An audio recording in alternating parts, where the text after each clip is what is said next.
আচৰিত হৈ গ'ল তাৰমানে 1 বছৰৰ ভিতৰত এনেকুৱা হৈ থাকিলে হঠাৎ গোটেই কাৰবাৰটো চিফ গেষ্ট হিচাপে ইমান মাতিছে মোক চ' তাতে গ'ল্ডেন জুবিলি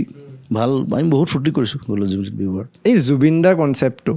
এটা যোনটো ধাৰা মানে মানুহৰ এটা ধাৰণা এটা জুবিন দা যে একদম খাচাং খাচ মানুহৰ আগত হয় ষ্ট্ৰেইট ফৰৱাৰ্ড হয় আপুনি নিজে জুবিন দা কেনেকৈ চায় আপোনাৰ কাৰণে জুবিন দাৰ ব্যাখ্যাটো কি জুবিন দাটো এতিয়া তহঁতৰ বয়সৰ ল'ৰা ছোৱালীবিলাকে জুবিন দা কয় এতিয়া আকৌ সৰু ফৈল এটা ষ্টাৰ্ট হৈছে নতুন তাহাঁতক কিছুমানে নাম কাঢ়ি মাতে সেইটো ভাল পাওঁ মই সৰুকেইটাই নাম কাঢ়ি মাতিলে একদম পোৱালি ডাইৰেক্ট জুবিন মাতে চ' আই ফিল গুড আৰু কিছুমানে মামা মাতে মামা সেইটোও ভাল লাগে জুবিন মামা অ'কে জুবিন দা কনচেপ্টটো মানে কি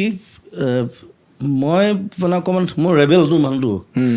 চ' সেইটো কাৰণে চাগে চবৰ মাজত গ্ৰ' হৈ গ'ল কথাটো যে ই দাদাই খাতি নকৰে ঘেন্টাকাও খাতি নকৰোঁ বুলি কওঁ যি টি কৰি দিওঁ ষ্টেজত যাক তাক গালি পাৰি দিওঁ চ' সেইটো সেইটো আচলতে শ্ল'লি গ্ৰ' হৈছে ইমান ফটককৈ হোৱা নাই সেইটো গ্ৰ' হ'বলৈ 15 বছৰমান লাগিছে 2000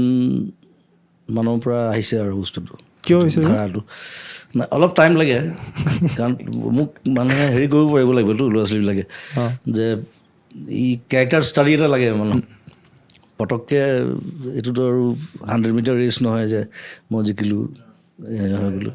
চ' শ্ল'লি কাম কৰি গৈ আছোঁ প্ৰত্যেক বছৰ কাম কৰিছোঁ চিনেমা কাম কৰিছোঁ মিউজিক কৰিছোঁ গান গাইছোঁ